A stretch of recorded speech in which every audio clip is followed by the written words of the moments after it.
ውድ ቻናላችን ቤተሰቦች እንኳን ወደ ቻናላችን በደህና መጣችሁ። አሁንም ሊቨርፑልን በሚመለከቱ ጉዳዮች ተመልሼ መጥቻለሁ። በዚህ ሰዓት የምንመለከታቸው ሊቨርፑሎች የራያን ቸርኪን ተወካዮች ጋር ግንኙነት አድርጓል እየተባለ ይገኛል። እንደዚሁም ደግሞ በፍሪምፖንግም ዙሪያ የወጡ አዳዲስ መረጃዎች አሉ። እንደዚሁም ደግሞ የሊቨርፑል ተጫዋቾችና አሰልጣኙ ለምርጥ ተጫዋችና ምርጥ አሰልጣኝ እጩ ውስጥ መግባት ችሏል። በተጨማሪም ደግሞ ሊቨርፑል ሲፈልገው የነበረ ተጫዋች ወደ ማድሪድ ሊያቃና እንደሆነ ተነግሯል። እነዚህ የምንመለከት ይሆናል። እስከ መጨረሻው ደቂቃ ድረስ አብራችሁኝ እንድትቆዩ በአክብሮት እጋብዛለሁ። ሰብስክራይብ ላይ ሼር እያደረጋችሁ የቻናሉ ቤተሰብነቱንም በአክብሮት እጠይቃለሁ። በመጀመሪያም የምንመለከተው ሊቨርፑል ሲፈልገው የነበረ ተጫዋች ወደ ማድሪድ ሊያቀና እንደሆነ ተዘግቧል። ይህ ተጫዋች እንግዲህ የበርንማውዙ ተከላካይ የሆነው ዲን ሁድሰን ነው። ዲን ሁድሰን እንግዲህ ከሊቨርፑል ጋር ስሙ ሲያያዝ ትንሽ ሰንበትበት ብሏልና በፕሪሚየር ሊግ ውስጥ ከሚገኙ ክለቦችም እንግዲህ ቀዳሚ ተመራጭ ሊሆን ይችላል ሲባል ነበረ። አሁን ላይ ግን ቢቢሲ ስፖርት ይዞት በወጣው ዘገባ መሰረት ዲን ሁድሰን ከፕሪሚየር ሊግ የቀረበለትን ጥያቄዎች እንዳለ ውድቅ አድርጎ ወደ ማድሪድ ሊገባ ነው ብሏል። ማድሪዶችም እንግዲህ የእሱን የውል ማፍረሻ ለመክፈልም ዝግጁ ሆነዋል እየተባለ ነው የሚገኘው።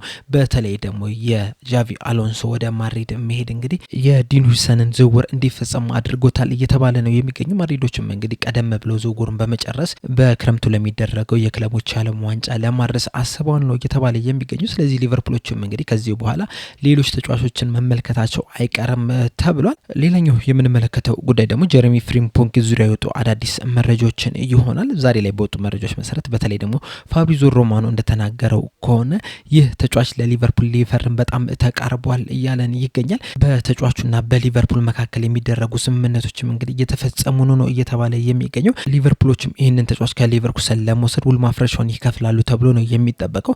ባየር ሊቨርኩሰኖችም እንግዲህ ሊቨርፑሎች እዚህ ተጫዋች ላይ ፍላጎት እንዳላቸው ቀደም ብለው ያውቃሉ እና የአሁኑ ሁኔታም እየተከታተሉ ይገኛሉ ነው እየተባለ የሚገኘውና ሊቨርፑሎች ይህንን ተጫዋች ለመውሰድ እንግዲህ ያን ያህል ከባድ ነገር ይጠብቋል ተብሎ አይጠበቅም። በተለይ ደግሞ ውል ማፍረሻም ስላለው ያለ ክርክር ወይም ደግሞ ያለ ድርድር ይህንን ተጫዋች መውሰድ ይችላሉ። ነገር ግን ደግሞ በአንድ ጊዜ ከመክፈል ቆራርጦ ለመክፈል እንግዲህ ከቲሞች ጋር ድርድር ያደርጋሉ። ምናልባት ያ ድርድር ነው ከዚህ በኋላ ሊደረግ የሚችለው እንጂ ወደ ሊቨርፑል የመግባት ቻንሱ በጣም የሰፋ ነው። ነገሮቹን ላይ እየተጠናቀቁ ይገኛሉ ነው እየተባለ የሚገኘው። ሌላኛው የምንመለከተው ጉዳይ ደግሞ የአመቱ ምርጥ ተጫዋች የአመቱ ምርጥ አሰልጣኝ እጩዎች ይፋ ተደርጓል። በአሰልጣኝ በኩል ስንመለከት እንግዲህ 5 አሰልጣኞች የአመቱ ምርጥ አሰልጣኝ ውስጥ ተካተዋል። አንደኛው የብሬንትፎርዱ አሰልጣኝ የሆነው ቶማስ ፍራንክ ነው። ሌላኛው የኒውካስሉ ኤዲ ሃው ነው። የኖቲንግሃም ፎረስቱ ኑኖ ስፒሪቶ ሳንቶስም ተካቷል። እንደዚሁም ደግሞ የወልቭሱ ቪክቶር ፔሬራም እዚህ ውስጥ ተካቷል። እንደዚሁም በተጨማሪም እንግዲህ አሰልጣኝ አርነ ስሎትም የአመቱ ምርጥ አሰልጣኞች እጩ ውስጥ መግባት የቻለ አሰልጣኝ መሆን ችሏልና ከፍተኛ እድልም አለው ተብሎ ነው የሚጠበቀው። ምክንያቱም እንግዲህ የእንግሊዝ ፕሪሚየር ሊግ ሻምፒዮን መሆን ችሏል። በተጨማሪም ደግሞ በመጀመሪያ አመቱም ሻምፒዮን ከሆኑ ጥቂት አሰልጣኞች ውስጥ መካተት የቻለ አሰልጣኝ መሆን ችሏል። በእርግጥ የኖቲንግሃም ፎረስት ትንሽ መውረድ ነው እንጂ ኑኖ ስፒሪቶ ሳንቶስም በጣም ከፍተኛ ተፎካካሪ ሆኖ ነበር። በተለይ ደግሞ ኖቲንግሃም ፎረስቶች እንግዲህ ጠንካራ የሚባልን እንቅስቃሴን ያደረጉ ነበር። በፕሪሚየር ሊጉም 3ኛ ደረጃ መቀመጥ ችለው ነበር። ወደ 2ኛም የተጠጉበትም ጊዜ ነበርና በዛው አቋማቸው ቢቀጥሉ ኖሮ ምናልባትም የዚህ ሲዝን መጨረሻ ላይ ኑኖ ስፒሪቶ ሳንቶስ የአመቱ ምርጥ አሰልጣኝ ተብሎ የሚመረጥበት ቻንስ ነበረው። ነገር ግን አሁን ላይ በተለይ ያለፈውን ወር እንግዲህ በጣም ከመወረዳቸው የተነሳ አሁን ላይ ምናልባትም ሻምፒዮንስ ሊግ የሚገቡበት ቻንስ በጣም እየጠበበ ነው የሚገኘው። በእርግጥ የአውሮፓ ውድድሮች ላይ ሊሳተፉ ይችላሉ። ነገር ግን ደግሞ እንደ አሰልጣኝ አርነ ስሎት ትልቅ ነገር አሳክቷል ብዬ አላስብም እኔ በበኩሌና አሰልጣኝ አርነ ስሎት እንግዲህ በጣም ከፍተኛ እድል አላቸው ብዬ ነው የማስበው። በተጨማሪም እንግዲህ አመቱ ምርጥ ተጫዋቾች እጩዎችም ይፋ ተደርጓል። በዚህም መሰረት እንግዲህ ሊቨርፑል 3 ተጫዋቾችን ማስመረጥ ችሏል። ግራቨንበርች፣ ሞሐመድ ሳላህና ቨርጅል ቫን ዳይክ። በተጨማሪም ግን የኖቲንግሃም ፎረስቱ ሞርጋን ጊብሰን ዋይት፣ የአርሰናሉ ዴክለር ራይስ፣ የኒውካስሉ አሌክሳንደር ኢሳቅ፣ የብሬንትፎርዱ ሚምቦማ እንደዚሁም ደግሞ የኖቲንግሃም ፎረስቱ ክሪስ ውድም እዚህ ውስጥ መካተት የቻሉ ተጫዋቾች ናቸው።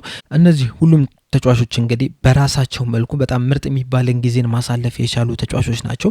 ሚምቦማ ለብሬንትፎርድ በጣም ድንቅ የሚባልን ጊዜን ማሳለፍ የቻለ ተጫዋች ነው። ክሪስ ውድም በኖቲንግሃም ፎረስት በጣም ብዙ ጎሎችን እያስቆጠረ ነው የሚገኘው እስከሚጎዳበት ሰዓት ድረስ። አሌክሳንደር ኢሳክም በኒውካስል ምን እየሰራ እንደሆነ ተመልክተናል። የአርሰናሉም ተጫዋች የሆነው ዴክለር ራይስም እንግዲህ በአርሰናል ዘንድሮ አርሰናሎች ጥሩ ነገርን ባያሳዩም ራሱ በነዛ ቲም ውስጥ ራሱ በጣም ጥሩ የሚባል እንቅስቃሴን እያደረገ ያለ ተጫዋች ነው። በእርግጥ በሊቨርፑል በኩል 3 ተጫዋቾች ተመርጠዋል። ቀደም እንደነገርኳችሁ ግራቨንበርች፣ መሐመድ ሳላህ እና ቨርጅል ቫን ዳይክ እጩ ውስጥ መካተት ይቻሉ ናቸው። ነገር ግን ደግሞ አሌክሲስ ማካሊስተር ራሱ እዚህ ውስጥ መካተት አለበት ብዬ አስባለሁ።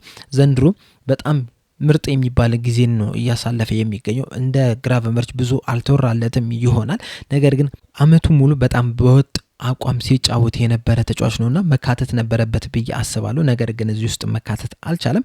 ከዚህ ውስጥ እንግዲህ መሐመድ ሳላህ የዘንድሮን የአመቱ ምርጥ ተጫዋች ያሸንፋል ብዬ ነው የማስበው። ምክንያቱም እንግዲህ እስካሁን ባደረጋቸው ጨዋታዎች በጣም ድንቅ የሚባል ጊዜን እያሳለፈ ነው የሚገኘው። 28 ግብና 18 አሲስት ማስመዝገብ የቻለ ተጫዋች ነውና ድንቅ የሚባልን ጊዜን አሳልፏል። በእርግጥ ቨርጅል ቫን ዳይክ በጣም ጥሩ የሚባልን አመትን ነው እያሳለፈ የሚገኘው።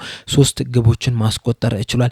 እንደዚሁም ደግሞ ሊቨርፑሎች እንግዲህ 14 ክሊንሺት ቶችን ይዞ እንዲወጡም ማገዝ የቻለ ተጫዋች መሆን ችሏል።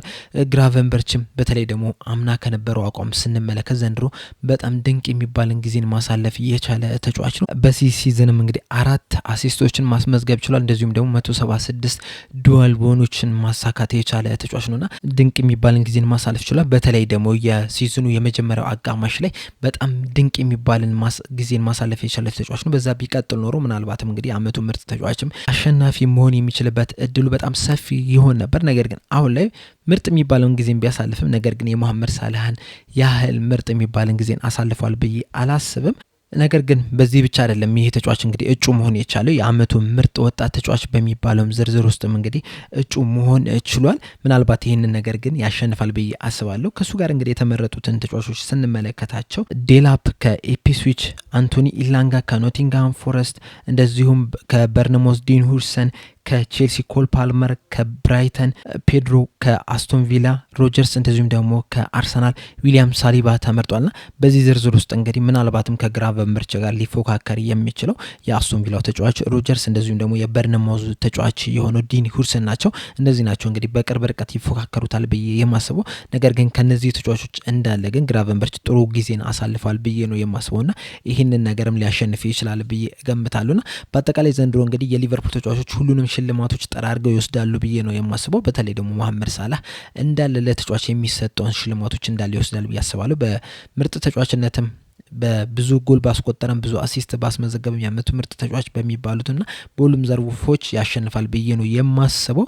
ነገር ግን ይህንን ስንል እንግዲህ ቨርጅል ቫን ዳይክ ጥሩ ጊዜን አላሳለፈም ማለት አይደለም። ቨርጅል ቫን ዳይክ ምርጥ የሚባልን ሲዝን ማሳለፍ ችሏል። ነገር ግን ደግሞ የመሐመድ ሳላህ ቁጥራዊ መረጃዎች ትንሽ ጫን ያሉ ናቸውና በዛ ምክንያትም እንግዲህ የዘንድሮውን ሽልማቶች ጠራርጎ ሊወስድ የሚችልበት ቻንስ አለ። በመጨረሻም የምንመለከተው ደግሞ ትራንስፈር ኢንሳይደር ይዞት የወጣውን ዘገባ ነው። በዚህ ዘገባ መሰረት እንግዲህ ሊቨርፑሎች ከሪያን ቸርኪ ተወካዮች ጋር ግንኙነት አድርገዋል ነው እያለ የሚገኙ። ይህ ተጫዋች እንግዲህ በሊቨርፑል ራዳር ውስጥ ከገባ ትንሽ ሰንበትበት ብሏል። ምናልባትም ከ1 ወር ከ2 ወር በፊትም እንግዲህ በሰራውላችሁ ዘገባ ሊቨርፑሎች እዚህ ተጫዋች ላይ ፍላጎት አላቸው ብያችሁ ነበር። በተለይ ደግሞ ጃንዋሪ ላይ ራሱ ይህን ተጫዋች ሊያመጡት ይችላሉ እየተባለ ነበር። ነገር ግን ያ ነገር ሳይሳካ ቀርቷል። ነገር ግን ያ ፍላጎታቸው አሁንም ድረስ እንዳለ ነው ይህ ዘገባ እየነገረን የሚገኘው። ምናልባትም ይህንን ተጫዋች እንግዲህ ሊያስፈርሙ የሚችሉበት ቻንስ አለ። በተለይ ደግሞ የዚህ ተጫዋችን የሚጠይቀውን ሂሳብ ስናየው ደግሞ በጣም ርካሽ የሚባል ነው። ወደ 22 ሚሊዮን ፓውንድ አካባቢ ነው ይህንን ተጫዋች ለማስፈረም የሚጠየቁትና ከዛ አንግል ከተመለከት ነው ይህንን ተጫዋች ሊያመጡ የሚችሉበት ቻንስ አለ እየተባለ ነው የሚገኘው። ይህ ተጫዋች እንግዲህ በጣም ጥሩ የሚባል ተጫዋች ነው። በተለይ ዘንድሮ ያደረገውን እንቅስቃሴ ስንመለከተው በኤሮፓ ሊግ 12 ጨዋታዎችን አድርጎ 4 ግቦችና 8 አሲስቶችን ማስመዝገብ የቻለ ተጫዋች ነው። እንደዚሁም ደግሞ በሊግ በ29 ጨዋታዎች 8 ግብና 10 አሲስቶችን ማስመዝገብ የቻለ ነው። እንደዚሁም ደግሞ የተለያዩ ቦታዎችንም ከቨር ማድረግ የሚችል ተጫዋች ነው። በሁለቱም ክንፍ መጫወት ይችላል። እንደዚሁም ደግሞ 10 ቁጥር ቦታ ላይም ራሱ መጫወት የሚችል ተጫዋች ነውና ምናልባትም ሊቨርፑሎች እንግዲህ የፍሎሪያን ቨርዝ ጉዳይ ካልተሳካላቸው ወደ ፊታቸውን ወደዚህ ተጫዋች ሊያዞሩ የሚችሉበት ቻንስ አለ ነው እየተባለ የሚገኘው። ምክንያቱም እንግዲህ ፍሎሪያን ቨርዝ በዚህ ሰዓት ላይ እስከ 126 ሚሊዮን ፓውንድ ድረስ ያወጣል ነው እየተባለ የሚገኘውና ሊቨርፑሎች ያን ያህል ይከፍላሉ ወይ? በጣም ትልቅ ጥያቄ ነው። ምክንያቱም እንግዲህ ሌሎች የሚያጠናክሯቸው ቦታዎች አሉ። በተለይ ደግሞ 9 ቁጥር ቦታ እንደዚሁም የግራ ክንፍ የቀኝ ክንፍ ተከላካዮች እንደዚሁም 6 ቁጥር ቦታ ላይ እንግዲህ ማጠናከር አለባቸውና ምናልባትም በዛ ምክንያትም እንግዲህ ይህ ተጫዋች በጣም ርካሽ ስለሆነ 22 ሚሊዮን ፓውንድ ድረስ ማግኘት የሚቻል ተጫዋች ስለሆነ ይህንን በማምጣት ያንን ቦታ ከቨር ሊያደርጉ የሚችሉበት ቻንስ አለ። እንደዚሁም ደግሞ የተለያዩ ቦታዎችን ከቨር ማድረግ ስለሚችል ምናልባት ሊቨርፑሎች ይህንን ተጫዋች ምርጫቸውን ሊያደርጉ ይችላሉ። ከዚህ በፊትም እንደተመለከትናቸው እንግዲህ በውድ ዋጋ ተጫዋቾችን ሲያስፈርሙ ብዙም አይታወቁምና ምናልባትም ከፍሎሪያን ቨርዝ ወደፊታቸውን ወደዚህ ሊያዞሩ የሚችሉበት ቻንስ አለ እየተባለ ነው እና ምናልባትም እንግዲህ ቀጣይ አመት ፍላሪያን ቨርትዝን ሳይሆን ራያን ቸርኪን በሊቨርፑል ማሊያ ልንመለከተው እንችላለን። በዚህ ዙሪያ ያላችሁን አስተያየት እንዳለ ኮሜንት ሴክሽን ላይ በመጻፍ አሳውቁኝ። በቀጣይ በሌላ እስከምንገናኝ ድረስ ሰብስክራይብ፣ ላይክ፣ ሼር ማድረግ እንዳትረሱ። ቻው